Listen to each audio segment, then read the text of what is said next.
Hello and welcome to the Mead Hall. I'm Elle, your lovely host for today, and this is the second instalment of my very own creation of Horrorhammer, where I challenge the boys to tell me most of the disgusting lore of the 40k universe. So, I watched Captain, a Swarm Lord, and a Pharaon walk into a bar. No, that's not a really bad joke. It's my team of Paladins, who are... I'll be Jay, the Pharaoh. I'll be Joe, the Swarm Lord. I'll be John, the Watchmaster. I absolutely love those names. If you've watched the first installment of Horrorhammer, you will know that I appointed the boys those names in the first one. If you haven't watched that one, probably go and watch that one before you watch this one, because we're basically going to do the same thing. Except, I have spiced a couple of the rules up. So you're still going... Yes, you are still going to get points for presentation, for it being disgusting, which is pretty simple, right? That's just too illegal, which is probably one of my favourite rules, because in any situation, when something comes up in 40k, it's usually illegal. I was going to say, that's a 3 point everywhere. However, this time, you get an extra point if your piece of lore goes unpunished. I'm gonna vomit rule, which is basically my catchphrase on this channel, I think now. But you do get an extra point this time if you manage to render me speechless. Because last time, in the first installment, there were a couple of times where you told me lore that I'd never heard of before, and I could not say anything. I just gave you the points because I was like, I don't know what. And you also, I forgot to mention this one actually, you also get an extra point today if you give me a more theatrical approach on your presentation of the lore. So you have a maximum of 8 points to win every round. And you all have 3 pieces of lore for me. Yeah? Mm-hmm. Awesome. Oh, there is the automatic -1 for anything Drukhari, so do any of you have anything? Oh, Joe. Okay, that's fine. You can still present me that piece of lore. That is fine. That's good. But you automatically do receive a -1. So you're a little bit behind, but there is opportunity for you to make that up. So yeah, I think we're ready. So who's going first today? Is it? I believe it will be me. Okay, that's fine. Go ahead then.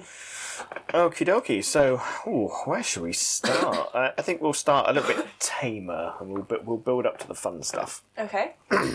So I'm going to present to you first the concept of something called thirst water. I'm drinking water right now. How about that? Oh, well. What if I told you that thirst water wasn't thirst water, but as one word, thirst water? Okay? And if you were drinking it right now, you wouldn't be alive for much longer. Oh, okay. Yeah. So, thirst water is native to the worlds of Baal and its moons, so the Blood Angel's homeworld. Mm-hmm. Okay? And Baal is an irradiated wasteland. Okay? It's mostly desert. So, the people who live on this world are constantly in search of water to survive. Okay? So, you might think something like a thirst water. That sounds quite positive, yes? You know? Something to quench one's thirst. You know, water. One would assume, yeah. Yes, well, thirst water is actually an organism. It's a liquid organism. Okay. It disguises itself as pools of water. Okay, and it can move, it is mobile, it's very slow. But Baalites, particularly those who are travelling to the chapter monastery of the Blood Angels, will quite often stumble upon this patch of water. Obviously, thirsty and needing something to drink, they will drink this fluid, okay? But they will feel no nourishment from that water, because that water is not water at all. It's an animal, a living thing. So you're quite literally ingesting another creature alive while thirsty, hungry, emaciated, wandering across the desert, probably horrifically irradiated, so you're already in a pretty bad shape. Yeah. And you just think you've been saved by this miraculous pool of water, and then that pool of water congeals inside your chest cavity and starts draining all of the fluid from inside your body into itself as you literally desiccate alive and become a crispy husk in the middle of a desert. And then that thing will eventually just leave your body and find the next poor soul. And do you know what's even worse? Most Barlights who are travelling to a monastery are under the age of 9.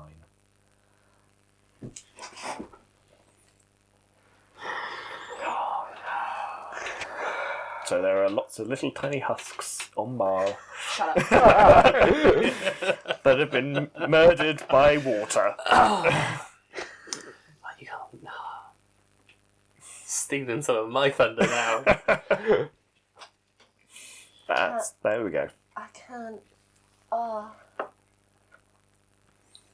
My brain's stopped.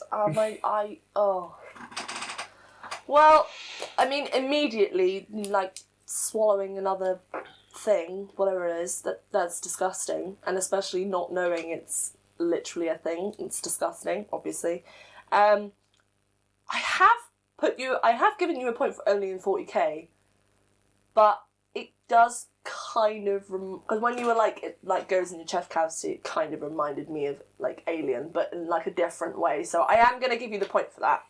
And for the kid thing, that's too legal, and I am going to give you a point for it going unpunished because obviously it's literally like another living thing going inside another living thing, and that's disgusting. And it's probably a daily occurrence on Baal. Oh, they go through so much. They go through so much. My heart always breaks for them. Justice for the Ballights. Yeah, so I'm gonna give you a total of 4 for that one, Jamie. Oh, okay. Okay. Right. Thank you very much. Joe, I believe it's your turn. It is mine. Yeah. It is my turn. And the children aren't going to get a break, unfortunately. Okay, come on then. Because we turn to a meeting between some representatives of the Chaos Space Marine Legions.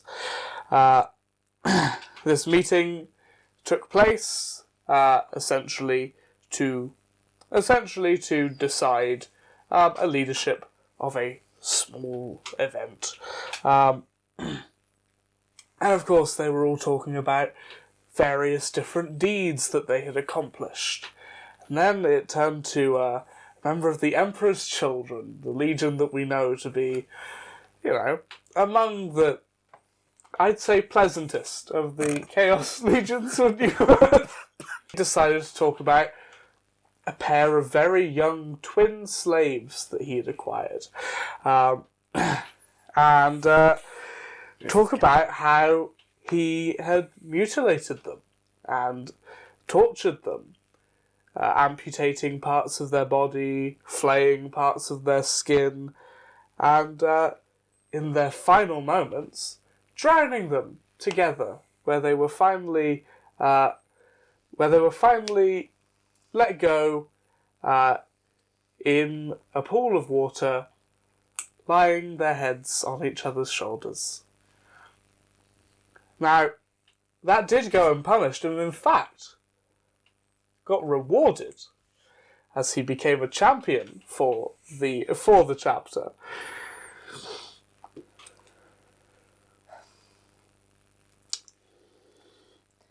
Boy, you really wanted to redeem that -1, didn't you? Okay, well, that's vile, disgusting, and I mean Fabulous Bill level of disgusting. I cannot believe those poor boys. So you get a point for that. 2 illegal. And obviously it went unpunished and he was rewarded for it. So I feel like that's a given, right? So, and I am going to give you a point for it that made me speechless, because as soon as you said twin slaves, I was like, sorry, what? Did I mishear that? So with those 4 points, you have redeemed your -1, and you are on 3. Okay? Thank you very much. And John, you're looking at me in a menacing way, so I'm guessing that it's your turn. Yeah. Okay. Go ahead, the stage is yours. So, I would like to tell you about a ritual known as the Sorrowing. Right. This ritual is a secret ritual passed down by the Angels of the Million, a successor chapter of the Blood Angels. Now, we're familiar with the issues that the Blood Angels genetically face, that of the Red Thirst. Mm-hmm. And the Angels of the Million, they came up with a smart way of solving that problem. What they do is they take a portion of the population of their homeworld and fatally drain them, enough to quench the thirst of the chapter. Now, this is done in a ritual ceremony, and the entirety of that portion of the population is collectively herded in and ritually drained. Before the chapter then essentially bathes in the blood, along with killing their sanguinary priest, to the one who was there essentially as a chaplain apothecary role. Called out. This is then infused into their armour, so as they fight, they continuously have it pumping through them, so they may continuously have their thirst quenched. But that is done within the population that they have. However, sometimes this is not enough, and there was a time, the year to be precise, 428 M41, when a group of Imperial refugees, desperate to escape their war-torn lands, sought Coronel, the chapter homeworld, for salvation. And the Angels of the Million saw an opportunity. We have these refugees, these are not our people. So what shall we do? Well, it's time for the Sorrowing. We have these refugees. I do believe these two things solve themselves.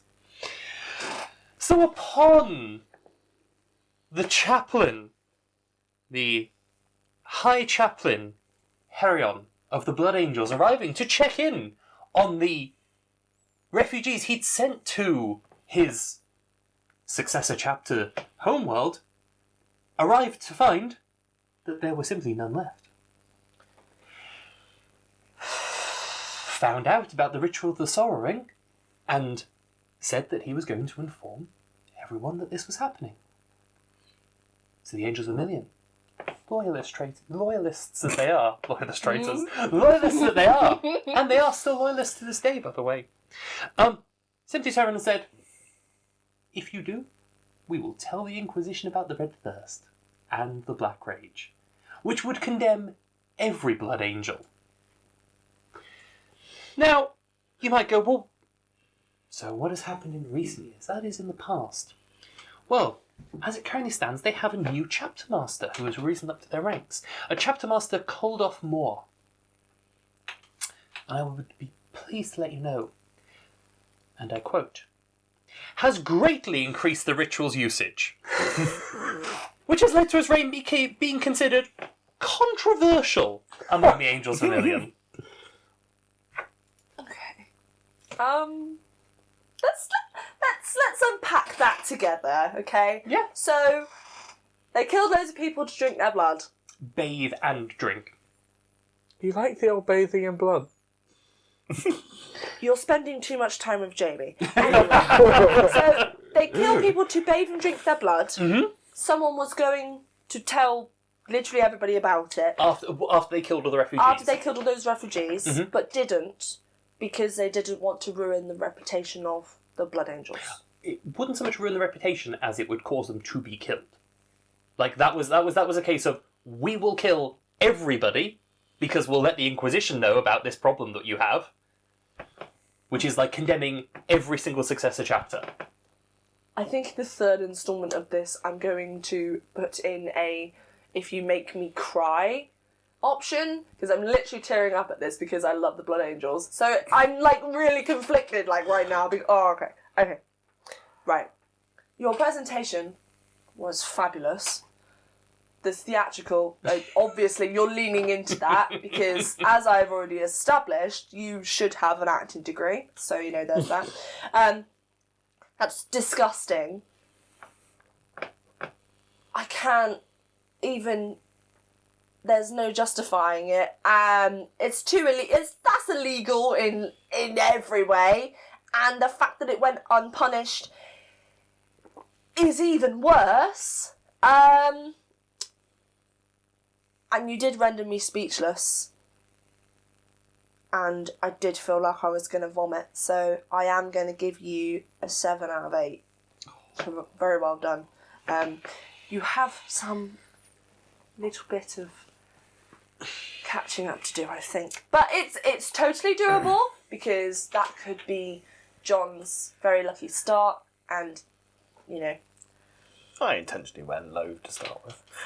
Yeah, that is to that's be what worries fair. You did say that was your tame one, that you were going to start with a tame one to ease me into it. So I do.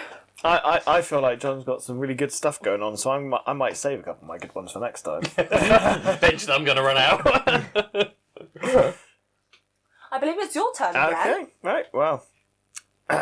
I will give us one really good one for today, but I'm going to go for one of my more tame ones. I have a funny feeling John's going to win this one already. So Well, you did win the last one, didn't you? So you could be the undefeated victor. But The horror. we'll see. We'll see. So, Jamie, it's not to say I'm not going to try, try. but I'm not going to use my best material for this because I'm tactical, a bit like Horus, you know. Okay, so I'm going to present to you something that I think you will find most disturbing. Okay. Yeah. So I'm going to mention to you another creature. Okay. Okay. Now this creature comes from the underhives of Necromunda. Okay. Oh, great! That's a good start, isn't it? Yeah. Yeah. Love good necromunda. Everyone loves a bit of Necromunda, apart from the Necromundans. So, what do you think would happen if you introduced a Xenomorph facehugger to the Warhammer 40k universe? Horrible, horrible things. Yeah, well, picture that in your mind right now, and then turn it up to 11. Nightmare fuel. Gotcha. So, there are indeed a species of flying facehugger-like beings on Necromunda called Ripperjacks. Ugh. Okay. And they are ambush predators. They tend to hide away in caves or maybe, the gantries in an underhive environment, air ducts, vents, nice little cosy spots high above ground. Whether they fly or glide, who knows? But do you know what their favourite method of hunting is, particularly when it comes to humans? They like to swoop in from on high. So just imagine you're just doing whatever you're doing. Maybe you're in a gunfight. You're firing away in Necromunda, pistols blazing.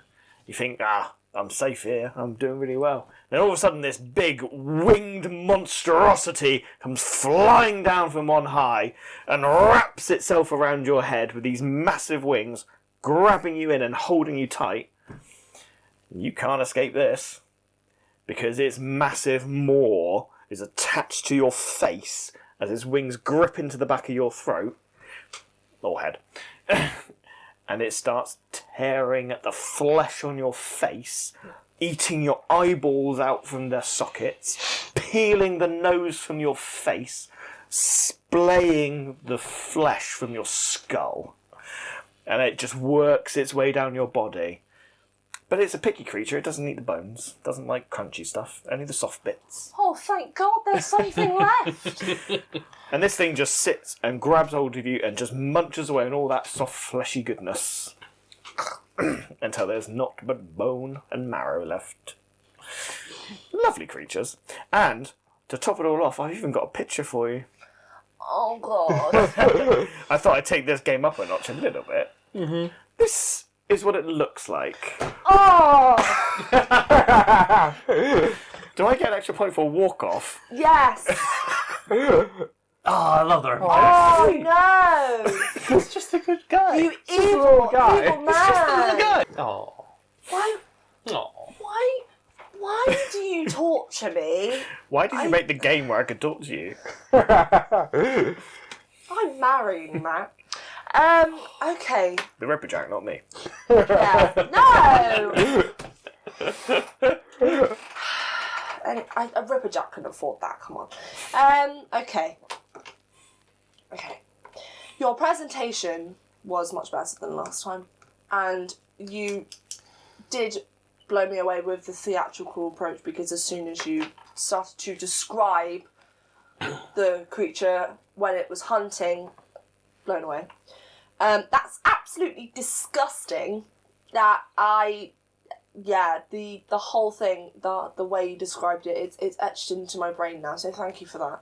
I'm not going to give you a point for Alien 40k because Alien did it first. I tell you what, I can get that point. Can you? Yeah, because there are people in Necromunda that actively use them as hunting beasts. Oh. You don't see that in Alien. What do you think, boys? Do you think I should give it to him for that? We have a vested interest. You can't ask us. Yeah. Oh. Yeah, okay. Yeah, okay. Yeah, alright. I'll give that to you. And I'm going to give you the bonus point for literally getting me out of my seat, and that is going to be not for, well, if either of you manage to make me get up out of my seat today, I will reward you point. But in the third instalment, I think I actually might implement that as a new rule, because I've never been so disgusted to look at a GW model before, and that was... So now we've got to find pictures to go with it. See, I'm ahead of the game now. Yeah. And literally, like my chest is anyway. Sure, next time I'll just get the model. No. You've got to paint it between now and next time. That's the problem. Yeah, so I'm gonna give you a 6 out of 8 for that one. Still don't get that. I cannot believe that you got me out of my seat. That was incredible. Yeah, so, Joe, you've got to, follow on from that, my dear. Well, I don't think it'll quite stand to that, but I think it's pretty bad. This is the one that lost me a point. Right, okay, so the Jukari one, yeah? Alright. So, imagine you're an ultramarine in a squad of ultramarines. Okay. You're going down into some Dark Eldar territory, and, you've mostly cleared it out, it's all good, but you're getting into the laboratory area now, Probably the most fun place to be in the Dark Eldar. I don't know, I think I prefer the arenas. Just want none of it. No. None of it. If I'm going to die, I'd rather die having some attractive dark elves killing me. Swinging. I'm going to make a note of that. But you hear some ominous groaning, some cries of pain, things like that. Pretty standard for a Drukhari, laboratory. Yeah. There's also the stench of sort of rotting corpses, and you get down to this one particular room, and the door's locked, so you and your squad mates bust it open, and you are met with just the loudest screams of agonizing terror, the worst stench of rotting meat.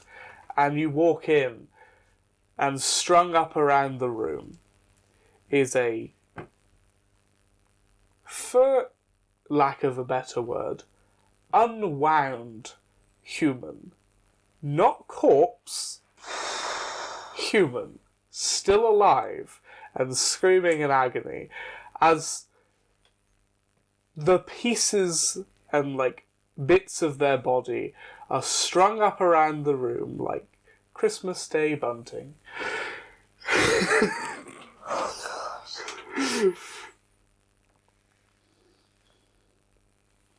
we go. Disassembled human decorations. We're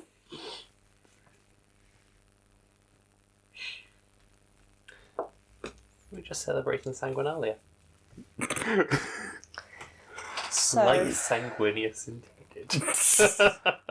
There was a link to an image, but unfortunately it did not work. Oh. I can confirm that Joe is the first person of today's episode to be granted a full 8 points because I'm sick to my stomach. Your presentation was brilliant. The description was enough to get me feeling like I'm gonna vomit. And I did give you a point for only in 40k as well because I can't think of anything else where that is a thing off the top of my head. Too illegal, obviously, and obviously that action went unpunished. So, I'm gonna vomit. I was speechless. I literally could not speak as I was writing the points down. So, yeah. Well done, Joe. You've absolutely outdone yourself. I'm sorry that I had to give you a -1. It was well worth the Well worth the Sounds like a -1. -1's worth it. I might do more Drakari. So, yeah. Next time, Nice we should all one, just mate. bring Drakari and just take the minuses. It's only one minus. -3. Depends how bad you can find it. Yeah, but if you get 7 for all of them. Anyway. John. Hello, well. Hello, darling. I don't like that. I don't like that preface already. Okay. We're going to go to school. Oh. I'd like to tell you all about the Schola Progenium. And this leads nicely into doing a little bit more sisters reading because this is part of the recruitment process for the sisters. Okay. Yeah, not just the sisters, of course. So the Schola Progenium, just a little bit of background on it. It is the training ground for the Tempestus Scions, Commissars, officers of the Imperial Navy, Imperial Assassins, Inquisitors, Adeptus Sororitas. Whole range comes from the Schola Progenium. Sure. So the Schola Progenium, in particular, recruits exclusively from orphans of nobles. Now, small issue there. You might be a recruit for the Schola Progenium, one of the abbots, one of the organisers around. You might see a budding young imperial noble. You think, I like what they do. Problem is, they're not an orphan. We only recruit from orphans. We can fix that problem. So, What is it with you guys and kids today? I didn't know, but I will say that in general terms, in terms of ages that they recruit from, typically as young as 6, about 12 is the kind of age range where they begin the recruitment process. So what happens?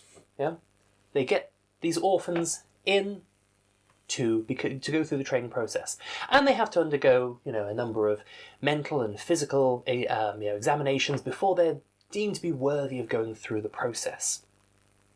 Now, what's involved in that process? Well, obviously, as part of becoming true scions of the Imperium, we have to go through a lot of mind wiping before that point.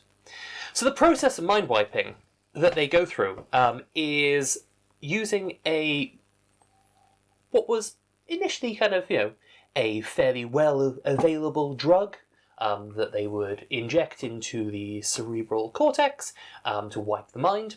Downside is that drugs become rarer and rarer, so it starts to just be mixed with kind of a range of concoctions of stuff that usually does the job, not guaranteed to do the job. But they make do. Imperium is always resourceful. But the problem is that sadly, the mind scraping process, it's not always infallible. Recruits of it can, sometimes be haunted with dreams of lives previously lived and the events that had led them to being there. I mean, sometimes that is through actions that, they were outside of their control.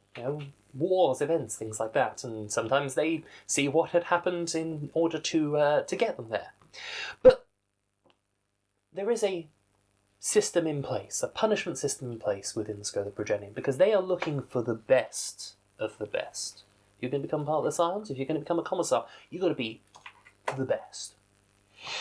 So, what they'll do is, if a cadet shows too strong an unwillingness to conform, they're just a bit too rebellious, they will have a reward for this independence, where they are released into the training grounds to be hunted by their former comrades, to make sure that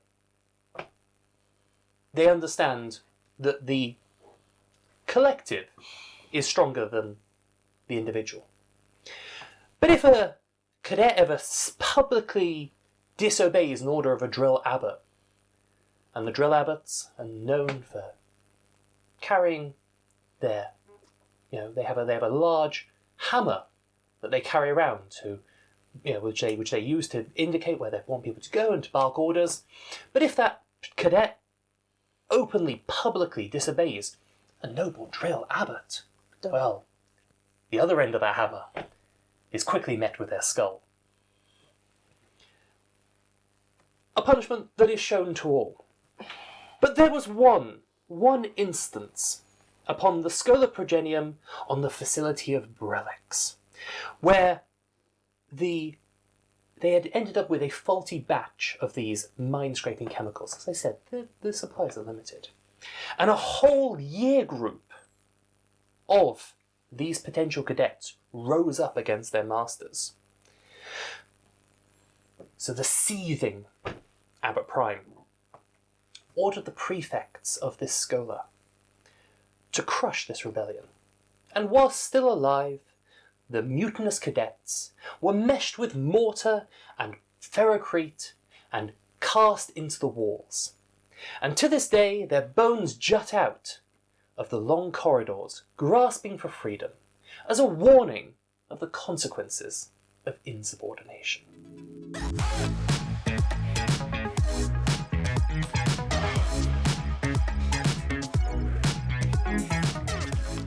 I hate you all.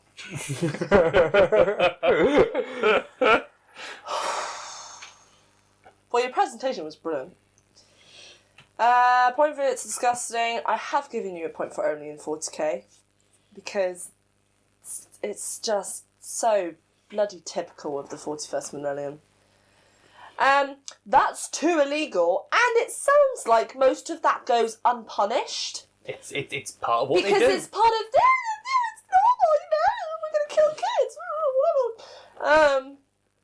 And I genuinely did think I was gonna hurl at one point. And as soon as you told me that they were going into the war, I mean, they're trying to be Conrad Kurz. Is that what they're trying to do? Are they trying to do a screaming gallery? Learn from the best. Yeah, I can't believe that this stuff exists.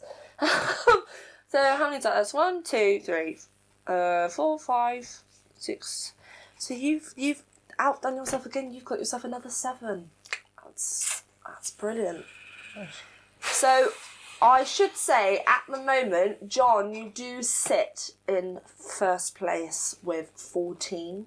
Joe, you are very close behind with an 11, and Jamie, you are falling behind with a 10. Oh. So this last round could change everything. So Jamie, pull all of the stops out for me. Come on, what have you got for me? Oh, God, what have you got for me? I'm playing for second place.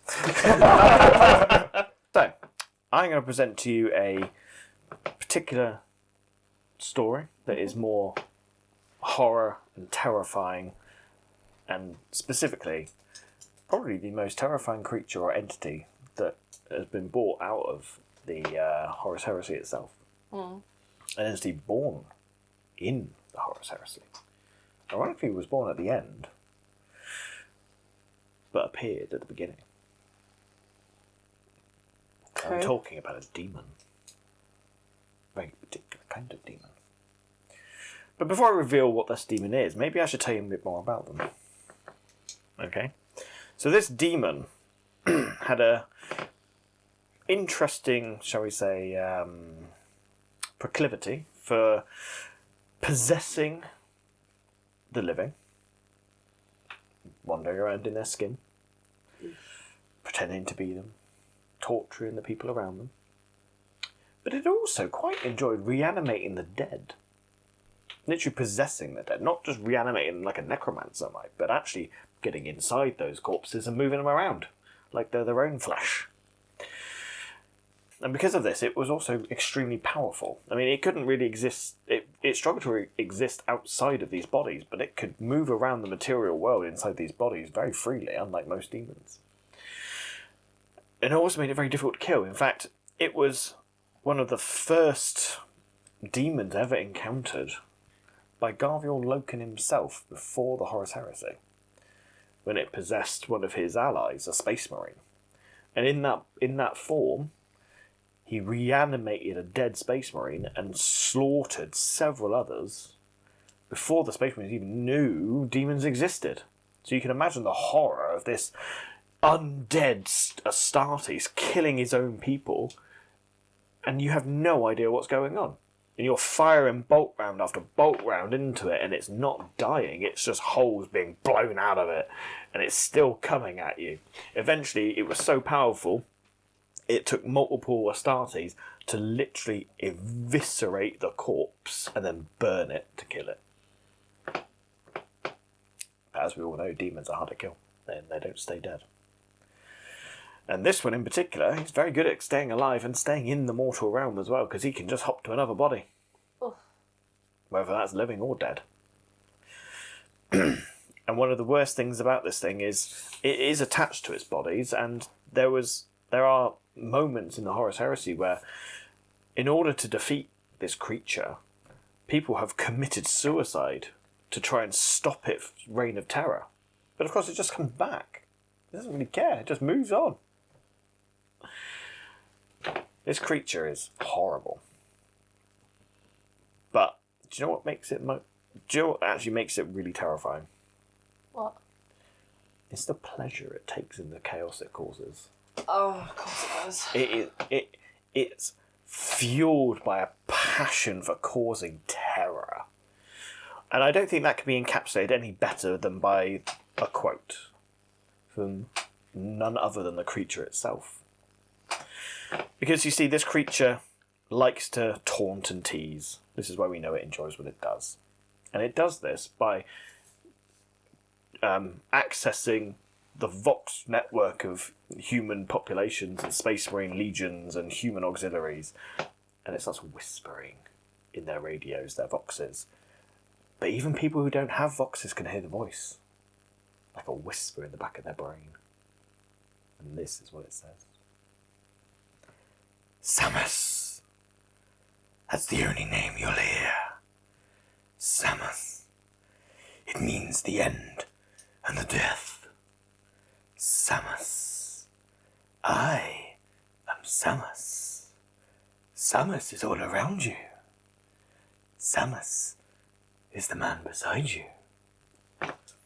Samus will gnaw on your bones. Look out! Samus is here! Alright, okay. Well, you know. That is Samus the Demon. And I would tell you where he actually comes from, as in the event that causes his birth, but that is a spoiler for the End and the Death Part 3, so I'm not going to reveal that here, but I will tell the guys off camera if they don't already know. But there you go. Yeah, you really outdid yourself there, Jamie. Who's You doing gotta- the theatrical I'm points? gonna give you a 7 out of 8. The only one that you didn't do was render me speechless, but you ticked all of the other boxes. I mean, as soon as you said the words, the corpse gets inside another person's body, I was like, yes, that's over for me. Yes, a 7. A meaty 7. So, Joe, hi. Hi. Your turn again. My turn again. Yeah, go for it. So Dante had a servant. Are you familiar with Dante? Yes, I am With the Blood Angels? familiar. You are. Very. You I quite like the Blood Angels. They're my babies. I like Yeah. them. They can do no wrong. Well. Well, of course, they have the Red Thirst. Yes. Yeah. Dante's had of honor. Dante is, likes to resist these sort of things. Mm-hmm. Some would say for maybe like 150 years. But Dante had a servant, and in a particular battle, it doesn't say which one, but you will probably know. If it's the story you're going for, I think I know. Yeah. It was struggling a bit. Needed Dante at his full power. But he wasn't there, because, wasn't quite consuming what he needed to consume. So this servant, being the loyal servant of Dante, did what he thought was best, and slit his wrists out of sight of Dante, knowing that he needed blood to be a better commander and to be less weakened after the 150 years of essentially starving himself. Dante, honourable man, tried to refuse the offer, to which the servant replied, "If you don't, you're wasting my life, and if you do, you're letting me serve the Emperor in the only way I can." Guilt-tripping him into sucking him dry. Why do you do this to me, guys? I say that, and then I remember that this entire This game entire thing is your was idea. my idea. Yep. You asked for this. I asked for this. Can I help you with that one as well? Yeah, go ahead. Yeah. To point out that that servant was also a very sweet, very old man as well. Oh no! No, Joe! Wait, do I get the bonus? No! It's Joe's law. Joe gets the point. You're welcome. Oh, Thank you. God damn it. That is not fair. This is not fair, guys. This is not fair. I'm going to give you 7 out of 8, and one of those is for the walk-off. So presentation, theatrical approach. Disgusting, the fact that the man had to push him towards wanting to do that. That's illegal to guilt trip someone into killing you. Pretty sure that's involuntary manslaughter, and it went unpunished. Kind of, because he was dead. But anyway. Some could yeah. say rewarded. And it made me want to vomit a little bit. And then with the walk-off, 7. So, well done. Fantastic. Proud of you.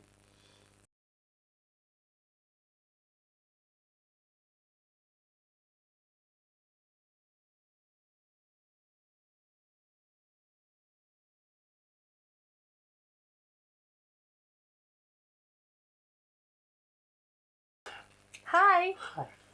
Your turn again. Yeah. Wonderful. Elle, I'd like to tell you all about what happens if you slight a tech priest of the Adeptus Mechanicus, as one young noble did, by referring to the heart of the forge as an abomination. Oh.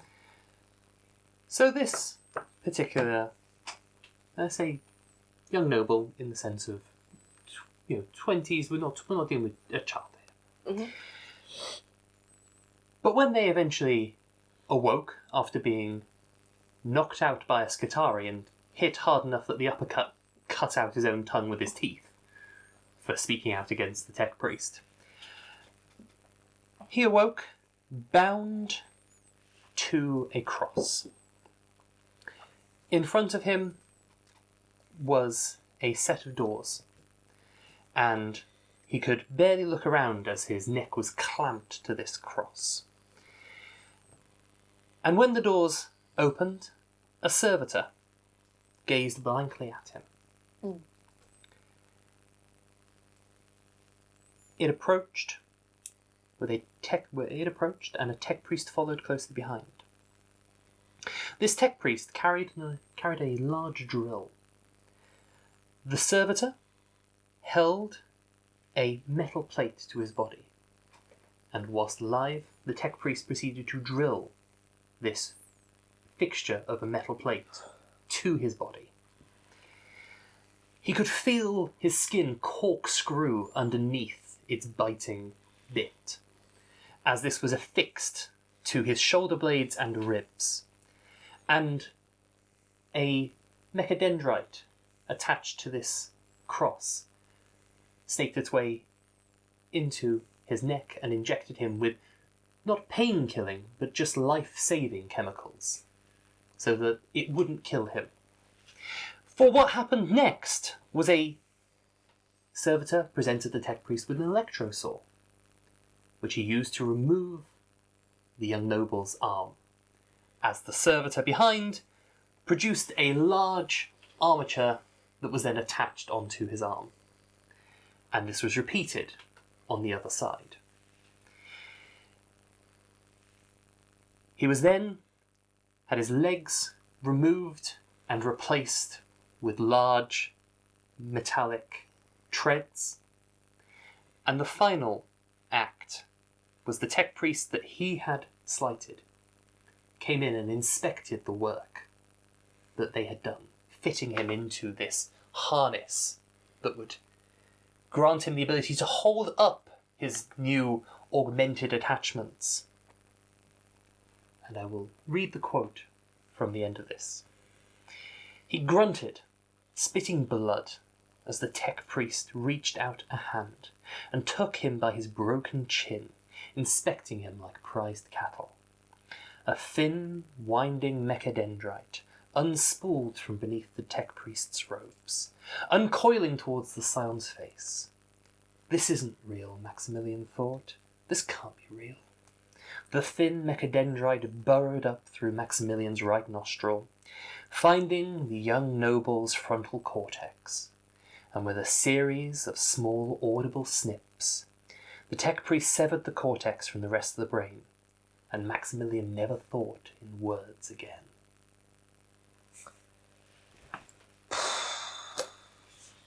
And all of that went unpunished, right? That's how they make servitors. Yes, that's standard. That's an industrial process that the tech gosh. priests of Mars and wherever else they are found does in droves. This was just one singular instance that's done across the Imperium. They really need to brush up on their recruitment skills. It's just everywhere. The rhinos of every faction are driven by these servitors. Yeah, I know. Yeah, you know those guys in the Space Marine armouring trailer that are putting all his armour on? They're all servitors. All servitors. Yeah. Every one of them. They load all the weapons on the ships. Yeah. The sisters' little flying cherubs, the baby things, servitors. Oh no, they're so cute! They have a slightly different process of manufacturing. True, but wow, depends what part of the law you read. Yeah. Well, John, you've done it again. You have won by 1 point. Oh. 1 point. I'll take that. So, yes, I'm just working out scores because I only worked out yours. Yeah, it's so bloody close this week. So, in last place, Jamie, I am afraid you have fallen short with 17 points. But, Joe, you are only the runner-up by 1 point, by you have got 18 points. And John, you have won by 19. So congratulations. You Thank you. still remain the Horror Hammer reigning champion. I have the most horrorist. But Joe, you were last place last time, and you have now bumped yourself up to second place. So congratulations, Jamie. Not sure what happened. I played it easy to start with. Yeah. I was quite happy where I was, and to be honest, the only one I wanted to do was that last one. That was so much I cannot fun. believe you made me get up out my chair. But it was truly horrifying. I know that you're gonna put it up on the screen for the viewers to see. So when we ultimately rewatch the video, it's going to give me nightmares again. But swings and I think that's an roundabouts, extra I point in the suppose. future, isn't it? You horrify again in the future. Yeah. Anyway, so yeah, thanks boys for again traumatizing me.